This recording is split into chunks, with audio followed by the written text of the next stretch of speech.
Hi, my name's Nick and welcome to The Painter's Mess. In this week's video, I'm going to talk about how I set myself up for failure and what I learned from it. So yeah, let's go make a mess.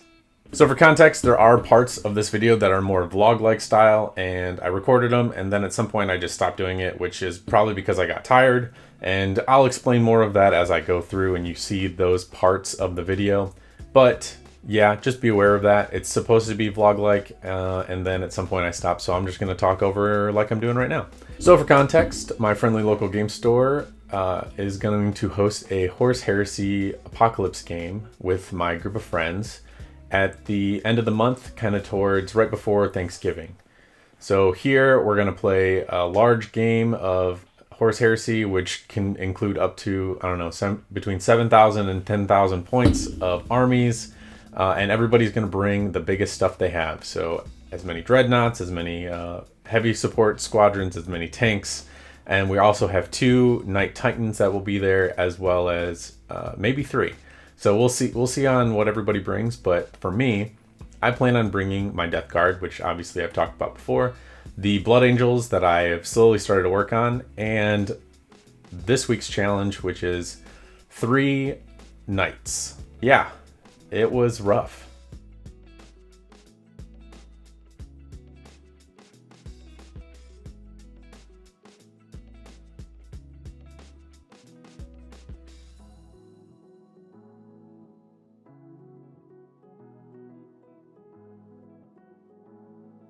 So I'm doing it kind of like a vlog.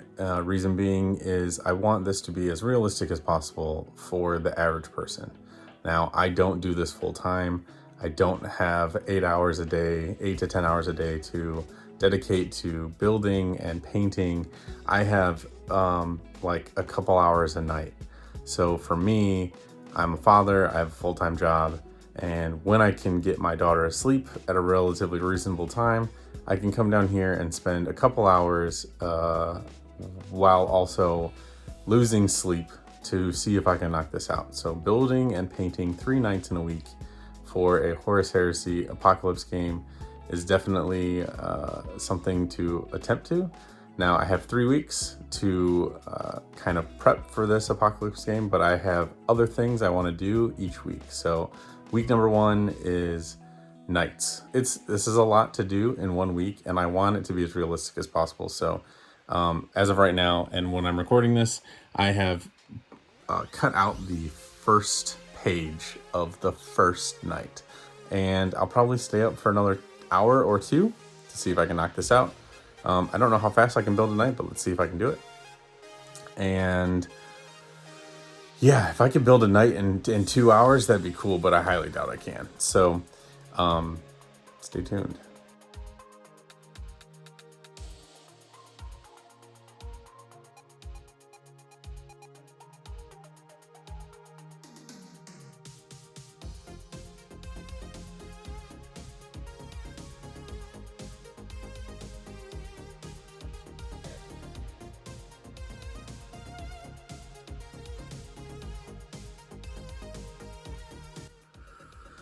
So it's night 2, Saturday night, Sunday night.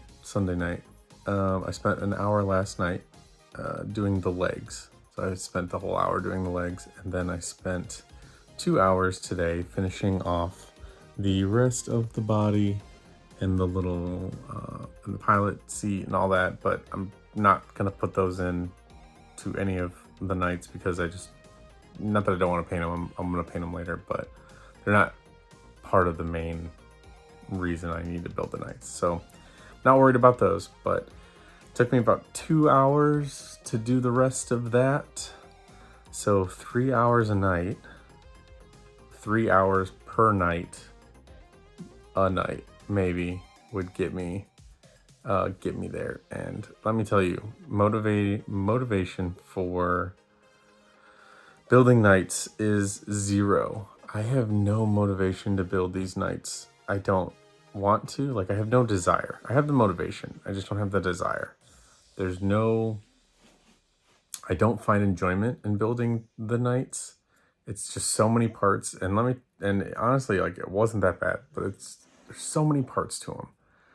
it's like building a tank where I had to put every link of the track onto the vehicle, and I hate it. It kills me. But I have two more nights to build, and not that much time to paint all of that. So let's see if I can knock another one out tomorrow, a full night, and then maybe another night on Tuesday. And yeah, stand by for further updates.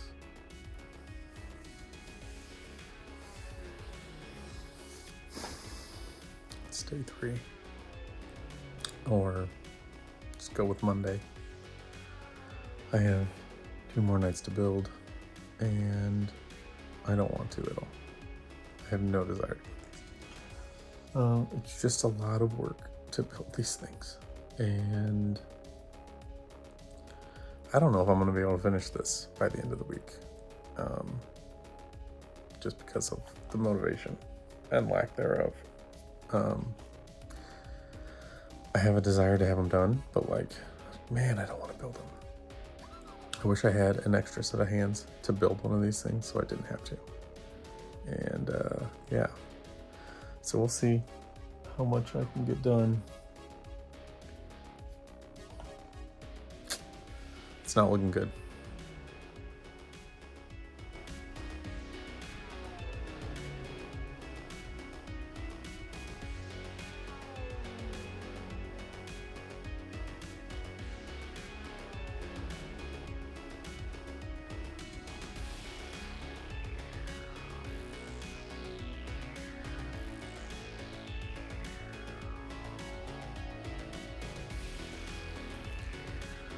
So, it's Thursday.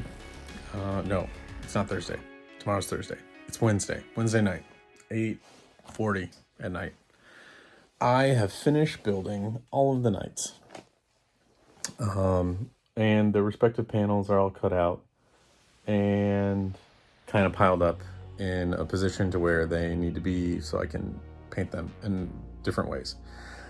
Tomorrow morning, it's supposed to be sunny, so I'm going to do this tomorrow morning, but I'm going to spray all of them in the morning, or all the bodies with lead belcher, and then let them dry. I'm doing a whole seminar thing, so I'm actually going to be home all day, which is nice, so I can probably have it in front of me working on these nights while I sit in this seminar. So cool, I have extra time to get this all done in a full week, hopefully. And let's see how I do. So at this point, I stopped doing the vlogs, unfortunately, and I'm just gonna narrate what I did after this. So I ended up using these resin base toppers. I also ended up just pinning the knights to the bases and gluing the panels on, as well as gluing the bodies to the legs. At this point, I was just too tired to care, and I didn't really find a good way to keep them stable on the bases without pinning them down. And deciding to paint everything separate was a horrible idea, and instead of that, I just moved forward, put it all together, and I will dry brush around and paint around as needed. And I'm completely okay with that. From there, I took them outside and used a rattle can to spray everything black, the bases included, as well as some war dogs that I had, some chaos war dogs. But the rattle can top exploded because I dropped it, and paint got everywhere as I was shaking it around, so I ended up having to put some gloves on. So just always wear gloves when you do rattle can spraying. It just saves your hands from getting covered in paint. And once I was done spraying them black, I brought them inside, threw them on the desk, and I threw some black primer into my airbrush, and then I just cleaned up the details that I couldn't get with the rattle cans, especially the undersides, and just made everything fully primed from there. And then I took some white ink. I was using the Liquitex white ink, and I sprayed the panels on all of the knights. Now, I didn't care if I got some overspray on any of it because it would just brighten up that spot that I'm going to cover up with a dry brush of metal color anyway. So picking out just the panels and giving them the best kind of highlights to cover them up later was preferred. And the last thing I did was I took Vallejo metal color and I dry brushed with a very soft, large dry brush all of the black that I had spray painted to make it look metal. And the black left all the recesses dark and all the top panels or top layers were metal color, and they look pretty good just how they are. And a good wash will be good for them in the future, but right now I'm perfectly content on how this ended.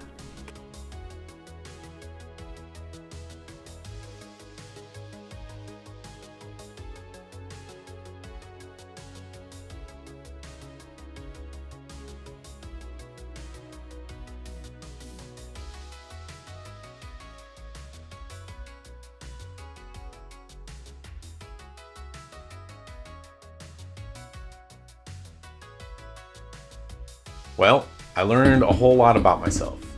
First, that I hated building knights, and I think that was pretty obvious by my responses in the vlogs and everything I talked about with my friend group yesterday. I was very not happy about building them, but I'm happy with the end result of, hey, they're done.